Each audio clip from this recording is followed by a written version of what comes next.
So this is the Jake and Drake show. I'm Jake, and this Uh, is this is Drake, and we're a couple regular Joes, a couple of regular working class Joes, and we're just gonna come out of the depths of our grandmother's basements and talk about political and current events that are happening in today's society, and we'll both give our spins on it, and we'll leave it up to you to decide. Drake.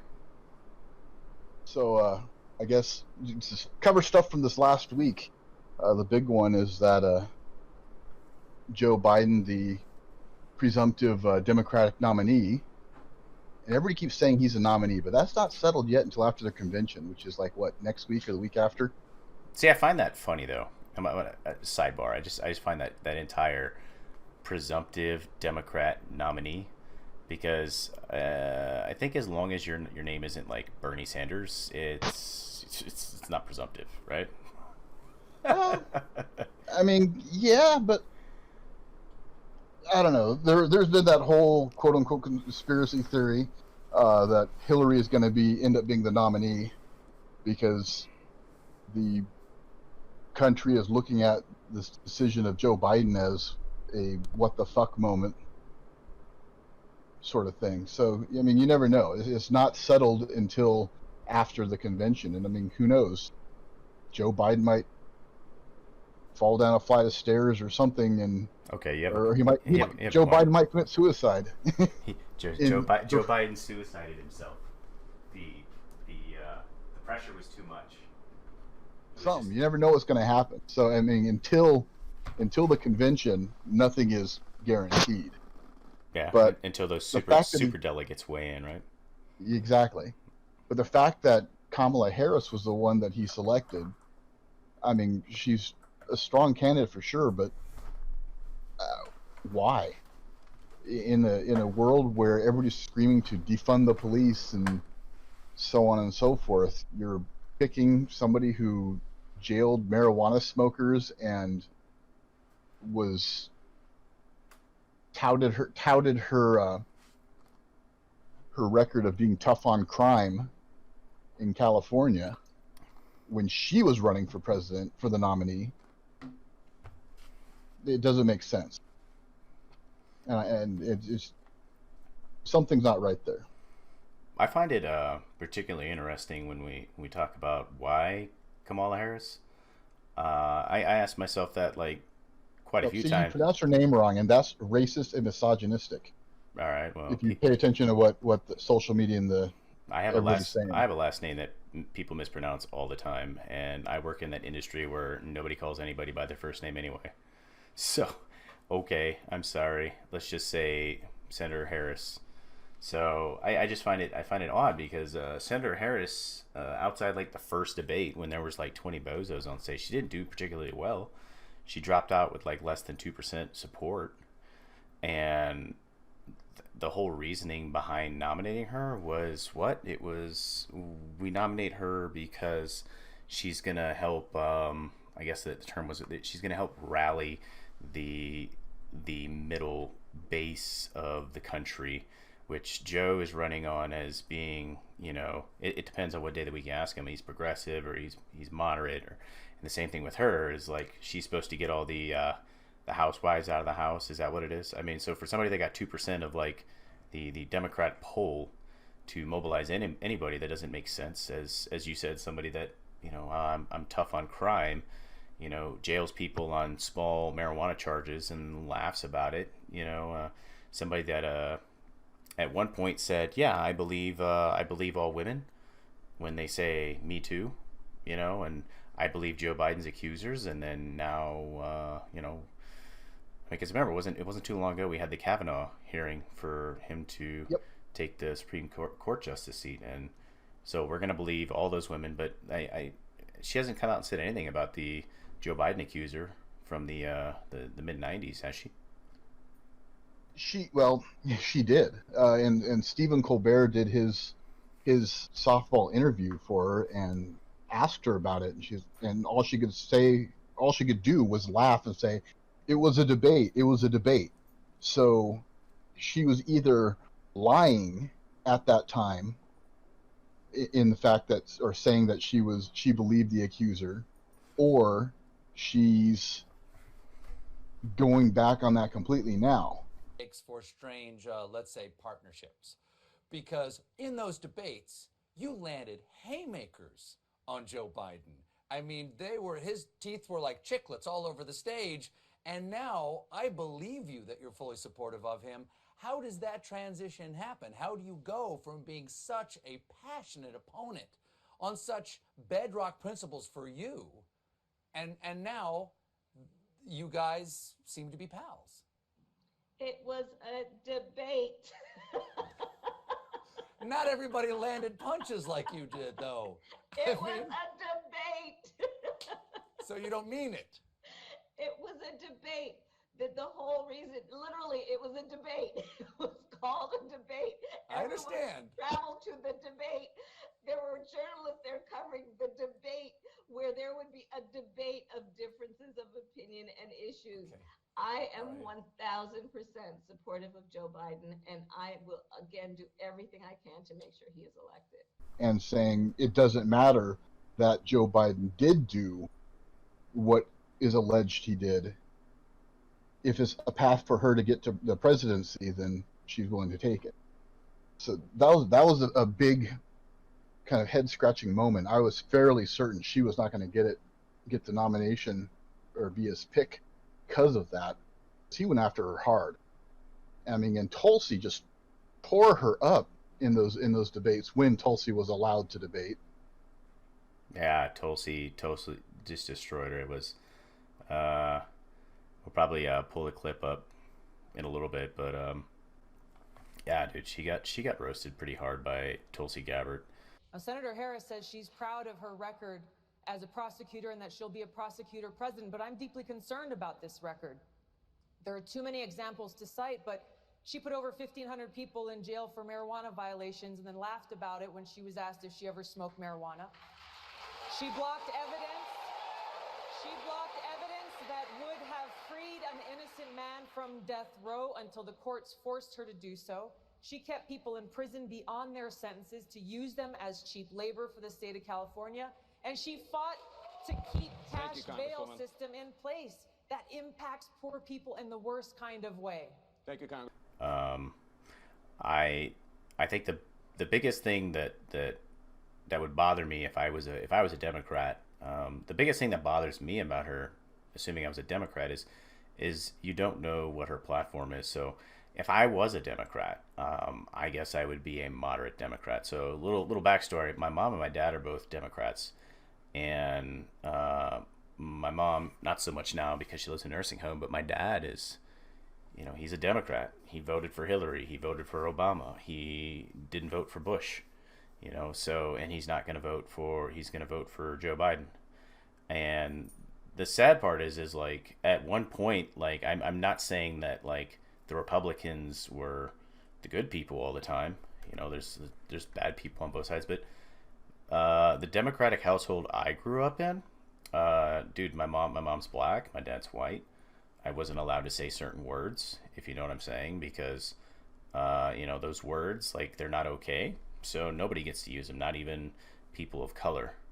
My mom always was instilling the fear of God into me. Sex ed was a fun topic, religion, abortion. And she made sure that, like, despite what you see from Democrats nowadays, it's not even the same party that it was when I was a teenager and my mom was beating the shit out of me anytime which it wasn't child abuse per se, but you know what I mean? Like, the whole parenting thing was there. So it was possible to be a conservative Democrat. I mean, like, people tend to think that, like, oh, they're liberals or they're moderates. Like, no, that my mother and my father were both conservative Democrats. And when I look at somebody like Senator Harris, you don't know where she is. Like, sometimes she's moderate, sometimes she's way progressive. And as somebody, like, let's say I followed in my parents' footsteps and I'm a conservative or maybe even a moderate Democrat, like, I don't know if that's a win for me. I'm already kind of wishy-washy. Do I really want to vote for Joe? Am I even going to vote at all? You know, is Joe Jorgensen going to be on the ticket? Do I vote for Kanye? Who the fuck am I going to vote for? And lo and behold, we have Senator Harris here to save the day. Someone that wasn't very popular, and someone that basically is probably the, like, out of anybody that's even on the stage between Kanye and Joe and other Joe and Trump or Pence. Like, I've never seen anybody pander more. You know, oh yeah, dude, like, I want you to think of that. Like, you're moderate, you're a conservative Democrat, and this person's like, yeah, well, I think we should give illegal aliens health care. Like, well, whose money? Who's going to pay for that? You know? So in the next couple weeks, I expect that, like, you know, besides her and Joe having their little press conference without taking questions, which I thought was, I'm like, dude, Trump's up there all the time. You know, Trump will have a presser on, like, COVID update, and they'll just ask him questions about Russiagate, or, you know, nothing even related to the presser, which I find to be terrible journalism. But these people actually wanted to ask questions, and they just fucking bailed. So hopefully in the next couple of weeks we find out, you know, at least after the convention, where she stands. You know, we know where Joe stands. You know, Joe is a panderer, but I think Joe is a panderer in the sense of Joe doesn't know what the fuck's going on, so he just says whatever his handlers tell him to say. You know, oh, Joe. Oh, and I'll be surprised if he actually debates. They keep saying the debates are going to go forward, but I'll be surprised if there's actual presidential debates. There's been a push going around to basically cancel the presidential debates. Because, I mean, look at Joe Biden, look at Trump. I mean, and I'm not trying to say that one is better than the other politically speaking. However, you can tell by the way they speak, their mannerisms and things like that, that Trump would destroy him on a debate stage. Joe would get flustered, confused, stumble, and Trump would pounce. That is Trump's ace in the hole. He's good at that. And yeah, people say it's bullying, but it is what it is. In politics, that's, you know, what you kind of got to do. Politics is dirty. Why I'd never want to be in politics. But they're saying that, you know, oh, well, we've seen Joe and his track record for the last 40 years, and, you know, Trump for the last 4, so we don't need to know anything more about them. Just have the vice presidential debates. And that would be a complete disservice, because it's not about what he did the last 40 years, which, by the way, wasn't a lot, other than really pushing the crime bill that everybody's railing against these days. It's No, yeah, he's all these times he's had the opportunity to do things and hasn't done anything. So what's going to make a difference if he's president tomorrow? Is he actually going to do something then? I mean, he was vice president for 4 years, and all these things the Democrats eight years. Or 8 years, or 4 years ago.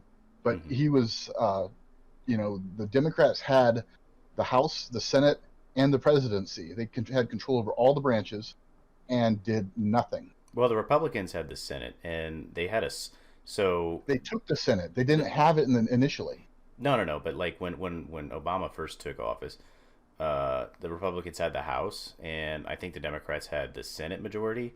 And then the ass end of Obama's tenure, the Republicans had the House and the Senate.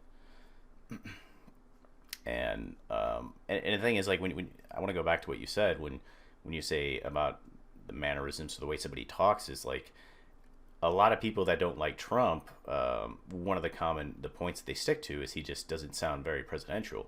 You know, their whole thing was like, well, if you listen to Obama speak, he just sounded very presidential. He sounded very professional and eloquent. And I'm like, yeah, I agree. I don't think anybody with utmost unbiased can look at that and say, like, okay, well, you listen to Obama give a speech, or, you know, read from a teleprompter in Trump. But I'll be honest, like, if you're just going to elect people based on how they talk, whether or not they sound presidential or eloquent, like, then why the hell are you going to vote for Joe Biden? You listen to President Trump talk, yeah, he's not an Obama, but Joe Biden is definitely not an Obama. He's you know, nowhere near. You know, Trump can get through. I mean, just look at the pressers he gives. People ask him, you know, disparaging questions all the time, about his policy, what he's done, what he hasn't done, the lack thereof. And you're not getting the "come on, man," or you're not getting any of that stuff that you would with Joe Biden. You don't vote for me. You're not black. It's just interesting when you ask somebody based on whatever standard they give you. It's like, okay, well, he doesn't sound presidential. Well, how presidential does Joe Biden sound when he speaks compared to Trump? Trump can remember what fucking building he's in. Trump can remember which state he's in. Trump, even though Trump has like some interesting vernacular, like he still completes sentences. He still, and more importantly, like the guy is actually out there. Like if you want to talk about presidentially, I remember hearing people say, well, the president isn't making the public, he's not I don't want to say exacerbating, but the president wasn't exacerbating how dire this China plague is, right? Which is his new term, which I like. China plague kind of rolls off the tongue better than COVID-19, but it's like, dude, he's the president, like he's the leader of the free world. I was like, he's okay. In some instances, you got to give people like the fucking meat and potatoes, even if it's good or bad. But in this time that we're in right now, there's a lot of shit going on. Like I want you to look at the last 3 years, what this guy has done, what he's been through, what he's been able to get done, what he hasn't been able to get. But there's just so much shit that this guy has done in the first 3 years, going on 4 years, just and he's getting up there and he's fighting, and more importantly, he's out there in the public. So the guy was having rallies up until 2 months ago. The guy was out there being with people. He's being the president. He's not sitting there saying, "Oh, we need to be scared and locked up." Like at no point would you listen to a Trump presser about China plague, and would you ever think that it was that bad? Whether or not you think it's that bad is another fucking debate. It's another story for another day. But you see the guy, and he's talking about the hospitals that are being set up, the beds, the pro gear, everything that guy was talking about, what we're doing. We're getting GM and Ford to change to ventilators instead of cars. And he's out there and he's like, it's an uplifting message. Okay, times are hard. People are losing jobs and people are getting sick. People are dying. But he's out there among the people. He's not wearing a mask, just think of that. Like, think of that. Think if your president was just always hiding in a basement, always wearing a mask. And every time he came out of the basement, he was reading off a teleprompter, couldn't put together like a couple sentences, couldn't remember where the fuck he was, and really never had a positive message. Like, the thing about it is with COVID is, they're turning fear into a virtue. They don't want people to not be fearful, because if you're fearful, then you listen to the shepherd. You're just scared sheep. And it comes down to control. I don't wear a mask, and it's not because I'm just being solely defiant or whatever. It's because you're an asshole. Let's be real. Yeah, and I want grandmas to die and all that. But no, if it's and the thing same goes for the other side too. If you walk into a store and they've got a signs that say mask required or whatever, don't be an asshole. Wear the fucking mask, because it is a private business. Correct. Asking you to do this. Right. This is a business asking you to do this, saying these are our rules. Mm-hmm. And don't walk in there and say, "Oh, well, there's no law that says I have to." Well, no, there's not. But no shirt, no shirt, no shoes, no mask, no service. Yeah, I agree. Kind of thing. Just like if you walk into that joint and those are the rules and you don't like them, then you don't shop there. Go find a store that lets you walk around without a mask on. Exactly. Same as with the store that say, concealed carry not allowed. Okay, well, I won't give them my business. Even though that is an unenforceable rule. I could technically legally walk into that store, provided I'm legally carrying and whatnot. I could walk in there and they could ask me to leave, but I couldn't be charged with a crime unless they asked me to leave, call the police, and have me trespass. Mm-hmm. Then I could be charged, and it would be with trespassing, not carrying a firearm. Yeah. So it's just a matter of respecting individual businesses and supporting things with your wallet. If you don't like the policy, take your money elsewhere, and that's what's happening. Not as well said. And speaking of guns, that will bring us to the next topic. The Ninth Circuit Court of Appeals. Trokar? California has been assaulting, for lack of a better term, the rights of their citizens for some time now with their gun laws. And I think it was like 2 or 3 years back they passed a law about quote unquote high capacity magazines, which aren't high capacity, they are standard capacity. And it was forcing the manufacturers to modifying designs to take less. And that was that was only in rifles though. So essentially, no, that was for everything. Well, high capacity magazines, period. So here's my question though. So if I bought an AR-15 variant or something, so I was limited to a 10-round mag. Well, you couldn't have bought one there, but you could. Yes, you couldn't even buy one there. Yeah, they were banned, and then they were like a loophole found, and they closed that loophole, and I don't know exactly what's going on. I try to not fill my mind with California's craziness, but here's the next question. If you bought a pistol? Yes, that was my question. Yeah, if you bought a pistol, like the SIG P226 standard capacity is 15 rounds. 15 rounds plus one in the chamber. Well, but no, you would have to get it with special 10-round magazines, which actually you can't even get a P226 in California anymore because they're off the roster. That's a whole nother thing about California's screwed up laws. Basically, the manufacturers need to pay California a lot of money to review their firearm and be put on a list of, you can sell this. What is the point of that? What are they, getting off topic, what is the point of this review? The roster? Yeah. Oh, just, for safety and things like that. There's the real point. That's what their stated point. That's what their stating is. Yeah. Yeah. The real point is to make another hurdle for manufacturers to sell in their state. So if I was a manufacturer, and not necessarily in the state of California, so I could be based out of Springfield, Missouri, right? Mm-hmm. If I want to sell a weapon and I wanted to, if I was selling it in Idaho, or if I was selling it in Texas, there wouldn't be this list. So I make a pistol. It's a 9mm pistol, and I can just as soon as we go through everything we need to go through, R&D, test fires, all that stuff, I can ship it to gun stores in Texas, gun stores in Idaho that order it. Yep. And if I want to sell to a gun store in California, you could sell it to the gun store, but they couldn't sell it to the citizen. It'd be restricted to law enforcement and military only.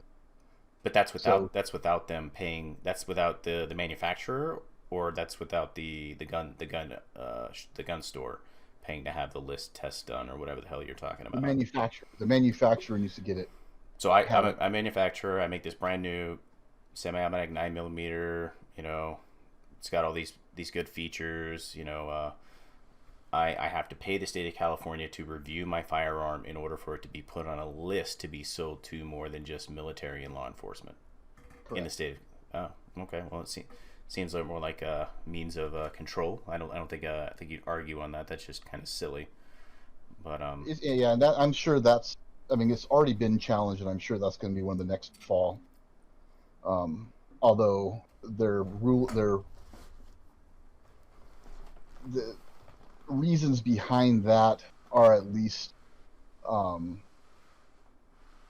rooted in some sort of fact versus fantasy of 10 rounds versus 15 being safer or some BS. Yeah. But the fact is, the Ninth Circuit ruled that unconstitutional, and it's done. People are. I saw a bunch of videos of people like drilling out their pop rivets and stuff. That was a big thing, that companies would just basically pop rivet the magazine so it could only hold 10 rounds. Mm-hmm. And people drilling those out and selling them in California, I guess now. So that's a good thing. I thought it was interesting. There was a couple tweets on the Twitter sphere, how important that is. But there was a couple people, arguing, well, the there's no reason you need a 10-round magazine, and there's no, you know, assault rifles weren't a thing when the Constitution was written. And the thing I'd like to point out is that, you know, there was no internet, there was no social media when the Constitution was written. So your attack on the Second Amendment, well, what about the attack on the First Amendment? You know, like, there was no Google, there was no YouTube, there was no Twitter. There was none of that shit when the Constitution was written. I mean, it was a document that was written by a bunch of wise men who knew history and knew what good government could do and knew what evil government could do. And a lot of the rules are just guidelines, you know. But the most important part, I think, people miss out when it comes to the Second Amendment is like the right to bear arms shall not be infringed, you know. And they focus on the word or the phrase well-regulated militia. Mm-hmm. The thing is, using the definitions of the time, regulated didn't mean restricted. It meant maintained. Mm-hmm. Meaning you should keep your weapons maintained in good functional order. Mm-hmm. And California's been fighting against that as long as I can remember. I remember I think 96, 97, when they had their first so-called assault weapon ban,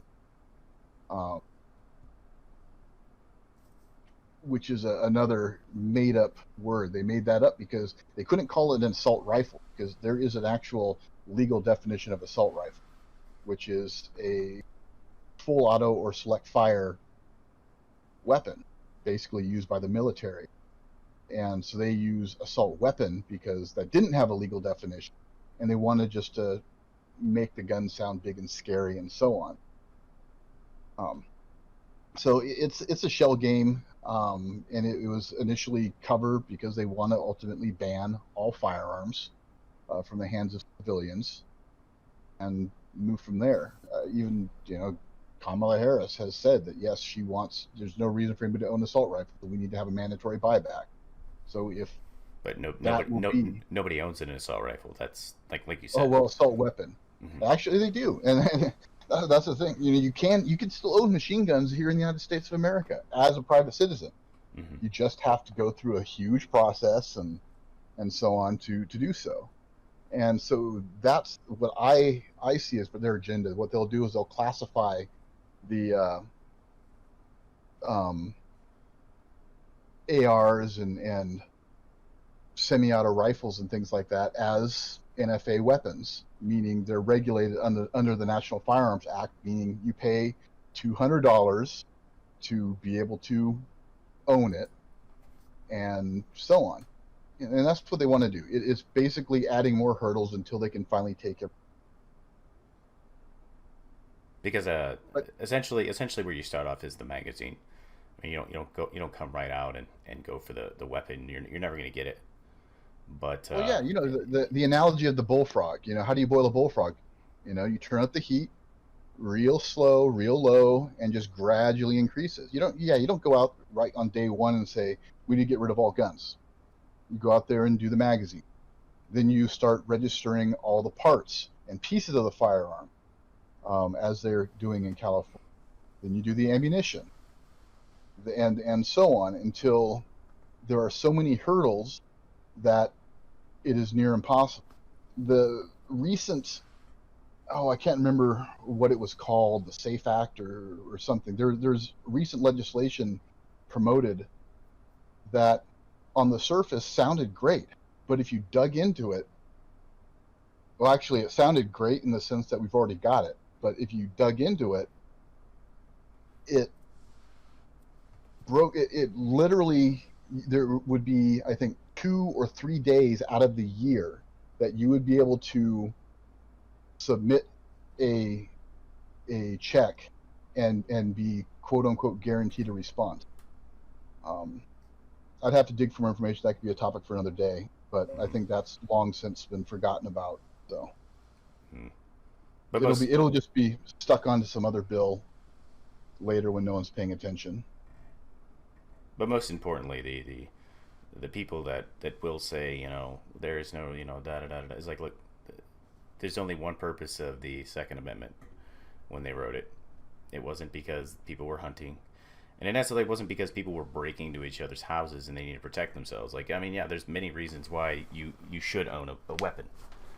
You know, especially if you live in some states where there's some bad things going on. The police aren't answering the phone right now, but the point of the gun is to keep the government out of your shit. You know, if there was a time that the government turned tyrannical, you know, because you got to remember, every law that the government passes, every federal law that the government passes, they're basically holding a gun to your head, right? And they're saying, Yep. This is the law. If you don't like this law, then we're going to fine you. And then maybe we'll arrest you. And if you're not going to do any of that willingly, then we'll kill you. So the point of having a weapon, whether it's a pistol or a rifle, is to, you know, keep the government in check. So we got three branches of government that keep each other in check. And because they work for us, we need to keep them in check. And I think that's a huge fallout. I think once people get up to Capitol Hill and they hang out there for a couple decades, they forget that we don't work for them. You know, they work for us. So I'm going to play devil's advocate for a second. Mm.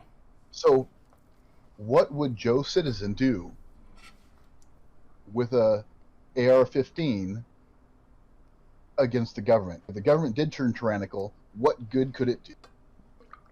Well, so where does all the government live? All the government lives in D.C., right? So if they turned around and let's just say we live in nowhere, Wyoming, nowhere, Nevada, wherever, and the government says that, you know, we're coming for your weapons or something. Well, essentially, like, there's no telling how many weapons citizens own. And any reasonable citizen that wants to live free, they outnumber federal troops by a lot. I mean, and to get federal troops to mobilize on an area, it wouldn't take that long. But the whole point of Joe Citizen having the weapon is when the government gets tyrannical and they pass some bullshit law and they try to enforce it, like, you stand your ground. You do what all these clowns in Seattle and Portland are doing. But at this point, instead of Molotovs and, you know, little mortars, like, you actually have weapons. So if it got to that point and there's police coming down the city block, then, you know, you're on rooftops and you're shooting at them. And nobody, I mean, dude, like, let's not relive the Civil War, for fuck's sake. But what I am saying is that is the intent. The intent is when the government gets out of control and they pass laws to basically hold a gun to your head to make you do something, and they're out of line, that you got weapons to check them. I just want you to think if you were on the police department of, like, I don't know, some city, and they banned firearms for whatever reason. Are you going to want to go door to door looking for these firearms? It is a very tough law to enforce. You know, if you ban firearms, like, it is going to be very tough to enforce that law. Very tough. For, like, Washington State passed earlier this year, or last year, the new restrictions on semi-auto rifle, and basically you got to be 21 to have one, or have one in possession. Uh-huh. I know people who work in law enforcement. I know a lot of people who work in law enforcement. Was it? Let me backtrack. Was it to possess or was it to own? Because obviously, if I'm going hunting with my kid, and my kid's 16, I mean, in a case like that, they could not possess it on their own.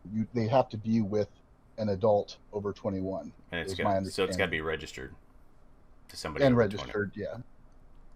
So I know lots of people who work in law enforcement, including higher ups, and I've talked with chiefs, and sheriffs and so on. Most of them have straight up said they have zero interest in any of that. They would not bother enforcing it. Obviously, if they were dealing with something for another crime, they're arresting a 19-year-old guy and he happened to have an AR in the back, yeah, that'd be part of the report. But they're not going to go and go out of their way looking for those violators. I know, my neighbor Johnny's got an AR and he's only 19. So I'm going to go kick in his door and take it from him because they could. Mm-hmm. And a lot of the sheriffs who said that they weren't going to enforce that, that's really what they meant. It just kind of came off wrong because of how the articles spun it, and or just because they're frustrated when being told, no, you're going to have to go take away their guns, kind of.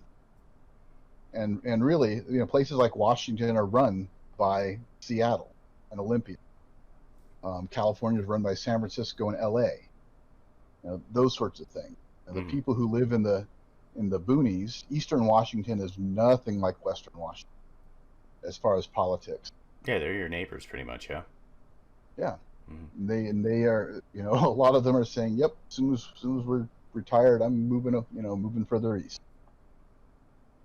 So it's a lost cause. And as long as they don't bring the bullshit with them, right? Just leave that bullshit behind. And what these government agencies or representatives, or I don't even want to call them representatives, career politicians don't realize is they're never going to be able to do it. And frankly, I don't think they want to actually truly ban all guns because it's too profitable. The fight over guns makes both parties a lot of freaking money. Same with abortion. Anytime there's any ruling about abortion, the depending on which side, the Democrats will come out and say, oh, the Republicans are trying to take away your right to an abortion. The Republicans come out and say, oh, the Democrats want to kill babies. And both sides rake in the cash that goes into their war coffers for the future. Same thing with guns. Whenever there's a shooting or something, involving firearms, the left pushes, oh, Steve, this is why we need to ban guns. Donate to us. And the Republicans are, oh, the Democrats want to take all your guns. Donate to us. And they all rake in a lot of money. The NRA getting sued right now, which I think is stupid, but frankly, they don't speak for me anyway. I haven't supported them for many years. They play the politics. They don't actually stand up for the Second Amendment. They bend and choose because they want to be a political power. So yeah, screw them. Let them do their thing and either die miserably or move to Texas, whatever they're going to do. But I won't donate to them. I haven't donated to them for many years, and so on. They were behind many of the gun laws that I opposed. So tangenting off of that, the BLM protesters, the Antifa protesters. So initially, what they had said was, we're out here in the streets and we're protesting for, human rights, black rights specifically. It seems like the narrative has changed. Apparently, it's gravitating more to Marxist idealism. Very much so. I saw something interesting. There was in the Smithsonian Museum. You've been there. I've been there a couple times. I'm sure you've been there a couple times. There was a poster up there that had talked about, and this was like the black section of the museum, was talking about things that are white culture, like getting up on time, working hard. Was that part of the Smithsonian, or was that the Black History Museum? I don't know if that Black History Museum was part of the Smithsonian. To the best of my knowledge, it is. Like, the funding for the Smithsonian, and then there's the Black History Museum, which, gets its funding from the Smithsonian. But I just thought, most people would be appalled, but I just think something like that is funny. And the reason I think it's funny is because that's going to lead us to talking about these Marxism ideals, but like all these good qualities, right? This is the way I look at it. All these good qualities, right? Being on time, working hard, nuclear family, respect for law authority, things like that. Things that, like, if you have a nuclear family, if you work hard, if you make sure that you're on time, if you respect the law authority and the laws placed, why would you not do that? Like, it doesn't sound like anything that was listed on this poster was something that would, like, if you followed it, you were destined to fail. So they label it like white culture. Okay, it's white culture. So essentially, would you say it's racism? Are you saying that only white people show up to work on time? Are you saying that only, white people? Are you telling me that Indians, like East Indians, are you telling me that, people from Asia that come over here, like, you're telling me that they don't work hard? Only white people work hard? Are you telling me that only white people obey the law? Chinese immigrants or, Korean immigrants don't obey the law? Like, so to me, that whole idea of we just need to label all the stuff that we don't agree with as white culture because maybe we don't want to be on time for work, maybe we don't want to work hard, maybe we want handouts, and maybe we don't give a fuck about law enforcement, as you can see. So I just thought that was funny, and like the whole Marxist propaganda that's going on within, at least confirmed in the BLM organization, not the movement. All right, so I will say, people ask me, it was a funny story. I went to go get some free chicken. My sergeant major gave me an address. I was like, sure, dude, I like chicken. Fucking love chicken. Let me go get some chicken. So I roll up to this church, and there's a couple black kids outside, and they're holding a sign that says, free chicken, turn here. I was like, oh, this is the place. So I turn in, and there's a line of cars, and it's on the back side of the church. So I'm like, oh, okay. So I'm checking out the church. I was like, oh, sick. So it's maybe my sergeant major's church or something, right? So I get there, and there's an older black gentleman, and he asks me, you believe in God or something? And I was like, yeah, God's good. And he's like, he asked me, did Black Lives Matter? And to him, I appear to be white, and I'm just like, all lives matter, because the way I look at it, yes, Black lives do matter, but why would we stop there? Are we saying that we don't care about Filipinos? We don't care about Koreans in America. We don't care about, any American Indians, Native Americans. We don't care about them. Their lives don't matter. So we're only talking about Black Americans. Black lives matter. So I told him, I was like, all lives matter. And he just stopped, and he like looked at me, and I immediately, like, the question caught me off guard. Like, I was ready for the answer if I was asked, but I didn't expect to go up to a church where they were handing out charity. They were giving out free 25-pound boxes of frozen chicken. And I did not expect to be accosted by a church member and asked whether or not Black Lives Matter. And this is about 4 or 5 weeks ago. In fact, the guy said, give him one box. So I drove up, and there was a lady there, and she had like a purple shirt on, and it had like some fraternity or whatever sorority symbol. And I said, hey, is this like a fraternity function, or is this a church function? And she's like, it's a little bit of both. And I already felt bad that I kind of said, because you could kind of tell somebody's body language when you say something that they don't agree with, and so I was like, hey, can I just donate? Can I just donate to your cause? Whatever the cause is, because I don't know where they're getting 25-pound boxes of fucking chicken, but. So she said, oh, you're so sweet. She's like, give him 2 boxes. So they put 2 boxes of chicken in the back of my truck. But if we're talking about the movement, sure, I agree. It's a legitimate movement. Let me interject something real quick. I understand the concept behind the, all lives matter and whatnot. And I agree on the face. In the very limited context of the violence, the extra violence used by law enforcement and whatnot affecting the Black community, I can understand where they're coming from for those specific things. So saying, if they are protesting a specific incident, saying Black Lives Matter is entirely appropriate. Mm-hmm. However, I think the fact that they pushed back so hard against anybody who's not towing their line, mm-hmm. that's where it's coming out to. And again, that's the organizational type of issue. And I agree. It's, as far as the movement, yeah, of course, Black Lives Matter. You know what? Japanese lives matter too. Mm-hmm. Mexican lives, whatever. it is what it is.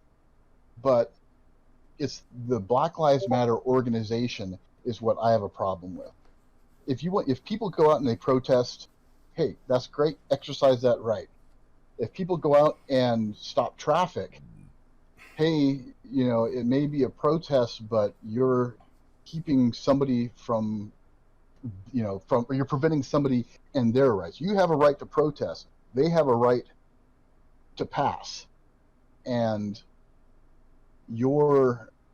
by doing that, you're impeding them. Maybe they're trying to get to the hospital to see their dying grandmother before she dies, or trying to get to a job, or trying to, who knows? So it's the organizational stuff that bothers me. The Black Lives Matter organization is run by Marxist socialists who want to change the way our country works. Their view is that capitalism is disproportionately affects black people negatively. I disagree, but if they stayed right there, that's one thing. But if you go to their website and look at what we believe, they don't want the Western, and I'm quoting, the Western prescribed nuclear family structure requirement. They specifically say they want to disrupt that family structure. And by supporting each other as extended families and villages, in quotes, that collectively care for one another, especially our children, to the degree that mothers, parents, and children are comfortable. So, I mean, the organization itself is opposed to some of the fundamentals, bedrocks of our society. Now, I'm not saying that somebody in a single parent household isn't going to grow up to be a good individual, but it comes back to the whole, it takes a village to raise a child mentality. Fuck no, it doesn't take a village to raise a child. It takes good parents, or even a good parent, and role model. That's what it takes to raise a child. And I know I'm kind of going off and tangenting, but it's the organization. The beliefs of the organization bothered me, and they're now the organization sponsored protests are now going as far as demanding reparation, and calling the looting in Chicago, the thieves, the stealing and stuff like that, saying, "Oh yeah, that's fine. It's just reparation. We're just taking reparation into our own hands." In Seattle, just a few days ago, they went into a suburban neighborhood and, demanding that the white residents give up their homes because they were pushed out due to gentrification. It is what it is. These are the people who want Amazon taxed at a crazy, insane rate in Seattle, to the point that Amazon's bailing out. It's contributing to gentrification and this and that. Well, you know what? Without these companies there bringing that kind of money in, you wouldn't have had gentrification, because nobody would be there, and it would still be a shitty fucking neighborhood. And it wouldn't be the thriving communities it is today.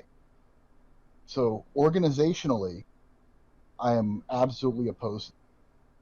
As far as the movement against police brutality or excessive use of force, I'm all for that. I mean, defund the police, sure, but not in the manner they're suggesting. They want the money. I say defund the police by not taking the tax money. Let us keep our money and take care of ourselves, and leave it at that. What I was gonna say is, like, when you bring up the dissolving of the nuclear family, if you think about it, it's almost like a low-key recruiting tool. So when you look at a majority of people, black, white, or whatever, that end up in prison, a majority. I don't have statistics, but I'm willing to bet $10 to a bucket of shit that most of the people that are in prison, not a good family structure, whether it was a single dad or a single mom. And you just got to kind of look at the way that things have gotten to this point. Was it in the 60s? Up until the 60s, if you were a woman and you had a child with a guy and you weren't married and he left you, there was... you weren't getting money from the federal government to support your bad decision. There wasn't a taxpayer bailing you out for, a one-night stand or a bad choice in a long-term relationship. And I'm not saying that all of these, some people do get into situations where they are with somebody and maybe they're abusive, or, maybe they cheat on them, or they're alcoholics. There's many reasons why people, divorce, and kids are left, on one side of the family without both parents. But most of the people that are doing the bad things, whether they're in prison and they've been caught, or they're still out there doing bad things, majority of those people didn't have a solid structure of a man and a woman, or maybe two women, or maybe two men. Like, I agree with you. It should not take a village to raise a kid. I mean, all kids are different, right? Maybe you have a special needs kid, so maybe you kind of need like more community presence, maybe something with the church, or maybe something, extended family, neighbors. But if they're not for the nuclear family, having a single parent household tends to produce offspring that have bad consequences. Like you said, just because you're raised by just one parent, doesn't mean you're going to turn out badly.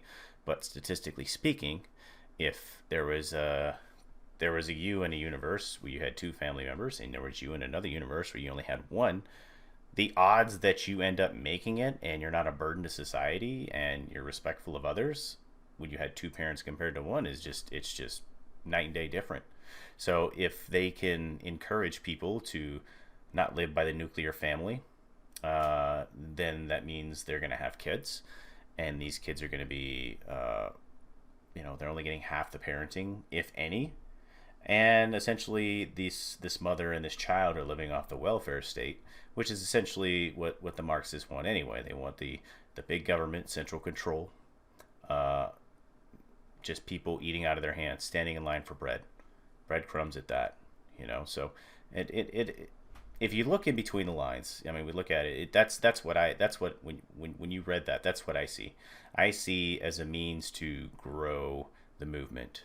Hey, this is what we're about. Nuclear families, fuck that. Okay, cool. So fuck that. So I'm gonna have a kid, and I don't need a dad, or I don't need no husband. I'm gonna raise this kid myself, and I'm gonna get money from the government. And if I have another kid, I'm gonna get more money from the government. And maybe I work a job, maybe I don't. But now I'm just raising this kid or kids by myself. And these kids are, the odds that they're going to turn out to be some people burning shit in the streets, or murdering people, or doing whatever is very high. And essentially that's what they want, sadly. It's just very sad if you just take a minute and you just think about it. The fact that I wouldn't go as far as to say that the likelihood of it is very high, but it's definitely higher than somebody in a right. two-parent household. That's what I'm saying. I'm saying just think of yourself. Think of yourself with a single mom for 18 years, and think of yourself with two parents. Now, there's a good chance that I know several people that have only had a mom or a dad, and they turned out fine. But the odds, the statistics say that one-parent households, you're more susceptible to being in trouble with the law. That's all I'm saying. And those are the kind of people doing the kind of things that you're seeing in, the past, going on 3 months now. Well, and really what they want is they don't want citizens, they want subjects. If we're dependent on them, then we're easily controlled. Again, we're sheep. We keep doing the same thing. We show up, we do what we're told, we give me my food. We get our food, and we wear our masks, and exactly. So that type of it's great for the ruling class, because broken subjects don't revolt. And if we're that dependent on them, then great. Something I found a bit odd, when all the COVID stuff was starting off, Walmart could sell X, Y, and Z, but they weren't allowed to sell seeds and gardening supplies because those weren't considered essential. Well, since when is self-sufficiency not essential? Fortunately for me, I had stuff, heirloom seeds and whatnot, and I live in a free state that kind of said, yeah, whatever, and quickly went back to semi-normal. But those are what we're dealing with. It's no longer left and right. The general population is bamboozled by this conflict between the left and right, but it really is essentially a class. There's a ruling class that that has two faces. One is the left face, one's the right face, and they are telling us, that the other side's bad, and they're keeping us divided, because if we ever stopped, sat down, and talked with each other, we'd realize that, both sides are selling us the same bullshit and doing this just to control us. Which is why I want a third party to actually have a chance. They don't want to do that because it disrupts their system. Same thing with Trump. I think Trump did as well as he did because he wasn't a career politician. He stepped up and in. And honestly, I think it was a joke in the beginning, kind of like a publicity stunt. But then he realized that people were just dying of thirst for somebody who wasn't an establishment individual. And so he kind of took that and ran with it and won. I don't think totally he even thought he was going to win when he was doing it. I believe that he thought it was going to be a good publicity stunt, and that's it. Kind of think he's regretting it now too. Yeah, there's some regrets, but you're the president of the free world, and even if you don't win a re-election or you serve another 4 years, when you get out, dude, that dude will probably never. He's a worker, so he's gonna work, but you wouldn't have to work after that. Just look at that. Look at the Obamas. They did 8 years of nothing, and now not now, but 6 months ago they got to deal with Netflix. So it's just like, this is the same guy that got a Nobel Peace Prize for just being elected the president. So, but yeah, speaking of President Trump, so his brother passed away a couple days ago. Yeah, and that comes back to the vitriol we have. I think one of the biggest problems our society has, the biggest challenge that we've had in the last 20 years has been social media. It's great on the surface, but the way they make money by advertising and selling things, and their algorithms to know how to present information to you. So that fosters the whole echo chamber thing and creates that vitriol. So President Trump's brother died the other day. Yesterday was Friday? I think Friday or Saturday. And all over, trending on Twitter and social media, was wrong Trump. So these are people saying, oh, the wrong Trump died. So they are wishing an individual, our president, was the one who died. Whether you're right or left, that kind of mentality is toxic. It is toxic to just everything. You can't be,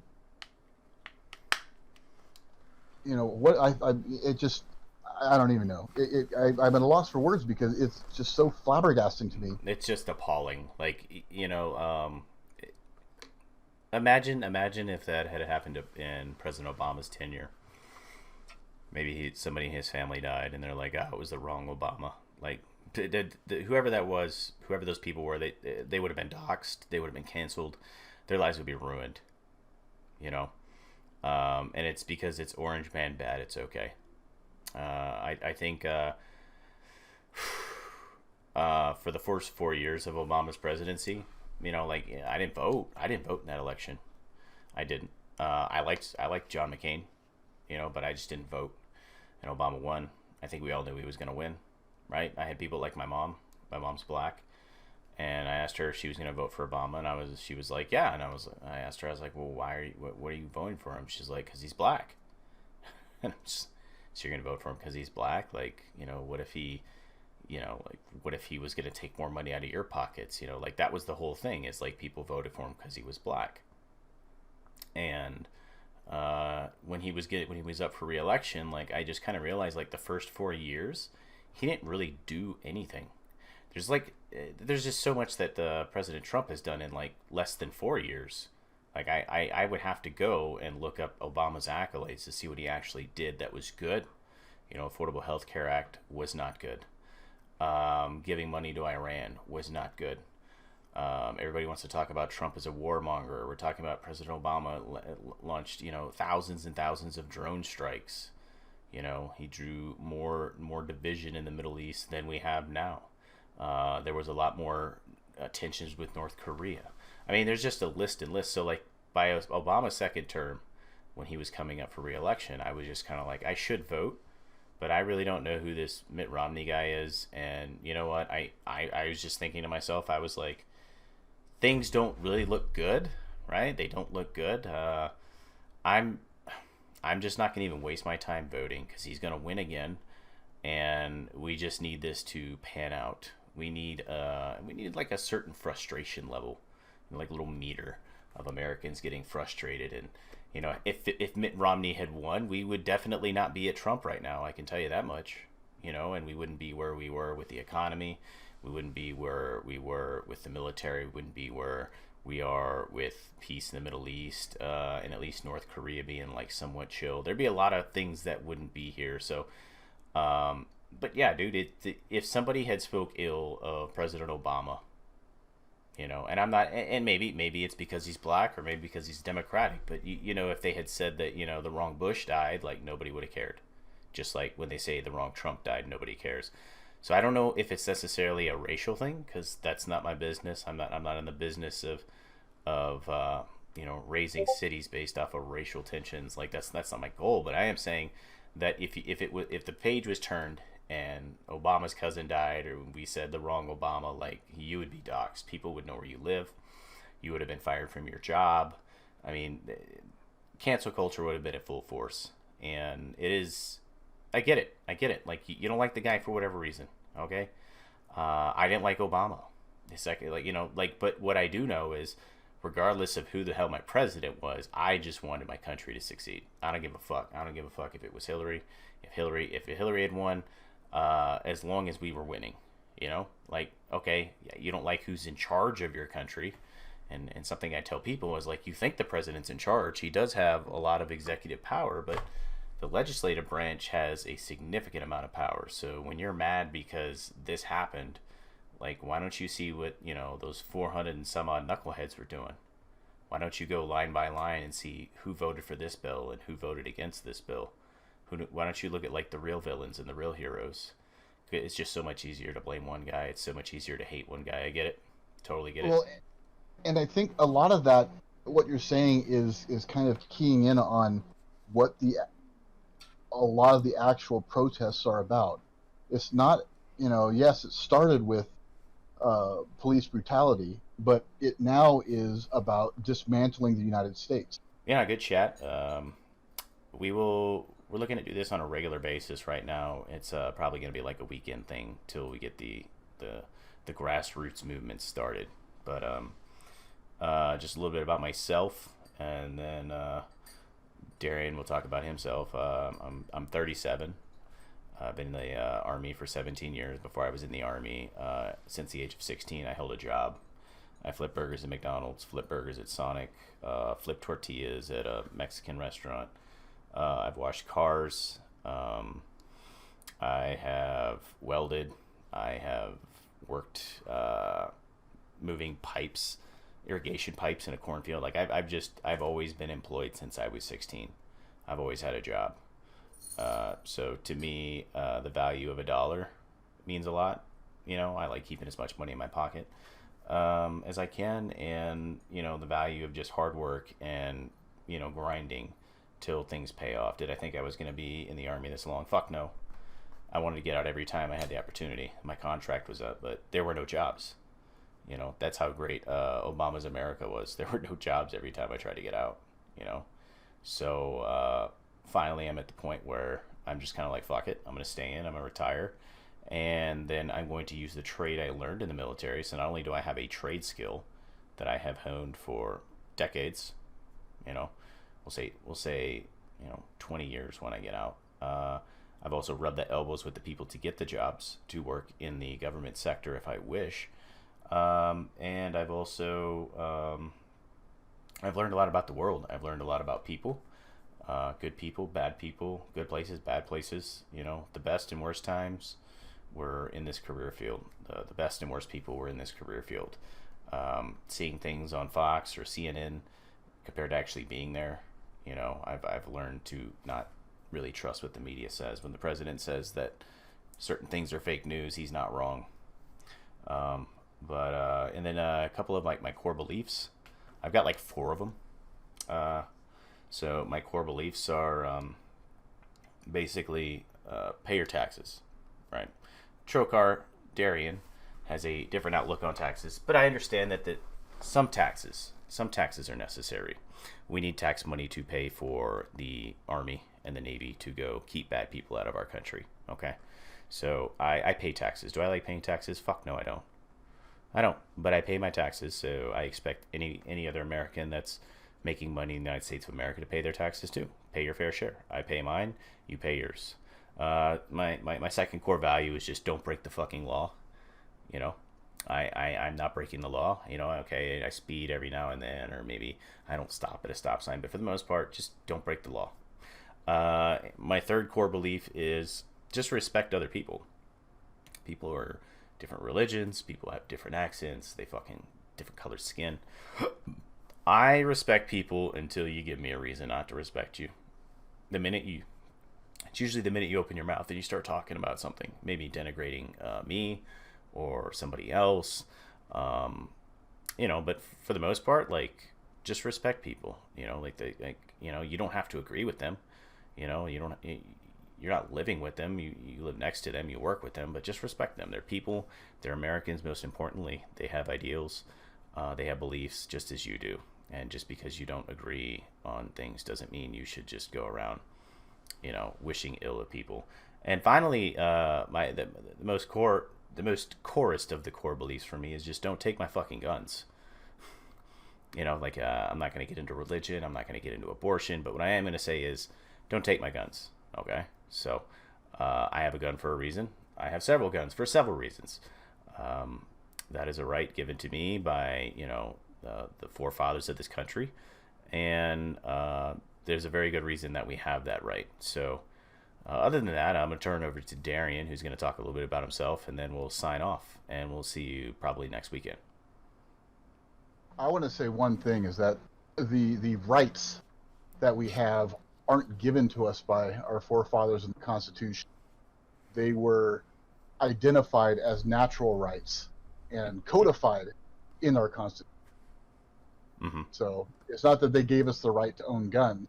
It's they acknowledge that we, as free citizens or free individuals, have the natural right to defend ourselves against tyranny, Mm-hmm. and you know, which can come in the form of government, could come in the form of a neighbor breaking in, could come in the form of police brutality, whatever it happens to be. Mm-hmm. So I wanted to make that little clarification. Sure. And that's part of my core principles, which really is just the non-aggression. I am a somewhat right-leaning libertarian.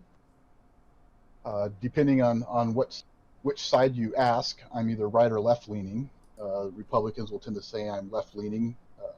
Democrats will tend to say I'm right-leaning. And pretty much the non-aggression principle encompasses everything. It's essentially don't initiate force. I too have firearms, but have zero interest in ever being forced to use them to defend myself or for any reason, take a human life. But I'm willing to do so if it's to defend myself or my family or so on. Thomas Jefferson, one of the founding fathers, was strong about the non-aggression principle, which is, in his quote, he said, "No man has a natural right to commit aggression on the equal rights of another." And that's a very core value that I have. You do you, boo, is kind of the way to sum it up today. You do you, leave me be, and we'll all get along just fine. If you don't mess with me, I won't mess with you, and we'll engage in free trade and have a good, happy society. So my personal belief is, if more people subscribe to that principle and belief, then the world will be a much better place. But, well, power corrupts. It is what it is. And absolute power absolutely corrupts. Yep. A little background. I've worked in numerous fields. Mortician is probably the one that catches people's attention the most, and I get the most questions about. Studied and worked in audio engineering, technology and IT, even worked for gaming companies years ago, and as well as worked in the firearms business. I did not know you worked for a gaming company. That I did not know. I did. Years ago, like 20 years ago, man. No, you were the guy that wrote the code for Leisure Suit Larry then, huh? No. I didn't write the code. I did like setup and the network, more the IT stuff on that side. But yeah, so that's a bit about me. And if you don't fuck with me, I won't fuck with you, and we'll get along just dandy. I like it. But yeah, we're gonna sign off, and we'll try to catch you guys next Sunday. Catch up on the events. We'll try to slowly improve this this vodcast podcast thing as we string it along. This is, like I said, it's the first episode, so we've got a lot to learn. So we look forward to in the future having Trokar with a camera so you can see him. It'll happen. Darian says it'll happen. He says he hasn't bought a webcam since like Yahoo Chat was a thing, but all right, bro. And then we look forward to possible viewers, coming on the show to talk about a particular segment, or maybe even have like a mailbag where you guys write in some questions on what we think of something, or maybe just comment on things we've talked about in the past. But at any rate, I'm Jake. I'm Drake. And thanks for joining us, and we'll catch you next week.